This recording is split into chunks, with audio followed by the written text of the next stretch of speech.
before you'll be selected. All these 6 to 7 stages, if you don't go through, you will not be selected. So when I make the statement that when there is recruitment and enlistment, you cannot go through by protocol, I mean it, and I stand by it. Anybody who has doubts that can bring his evidence. So it is not a true story. It's the same thing with the police.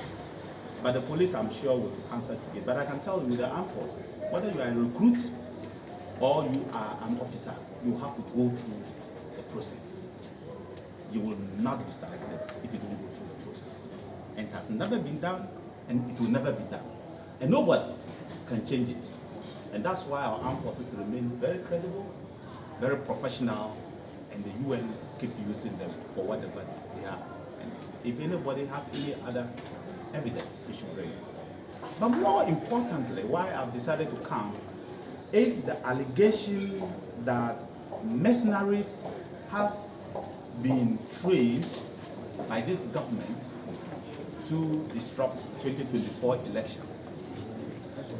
Let me state to you that this president and all that we are doing will hand over to the duly elected president of Ghana on the 7th of January 2025.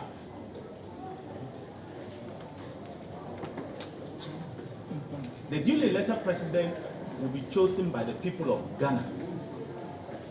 Nobody will interfere in the choice of the people of Ghana. Not from the military, not from the police, not from any politician. The people of Ghana will line up on the 8th of December 2020, 7th of December 2024, cast their votes.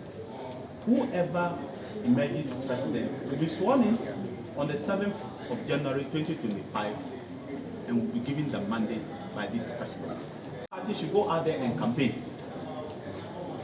and win the hearts and soul of the people of Ghana. That is my advice to them. When the minority says that a certain Calvin Taylor, who I believe you all know, is engaged in yellow journalism and should not be taken seriously, goes out there to make such huge allegations without substance, and the opposition in parliament without any sort of evidence, we say that we are recruiting and training of mercenaries and approaching.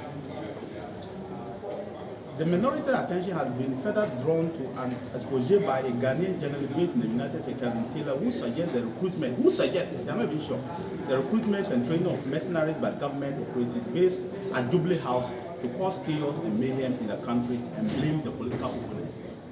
No such thing is taking place. This government has not brought anybody into Dully House who is not a soldier, who is not a police, or who is not into national security.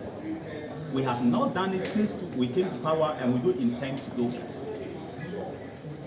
No evidence of that nature.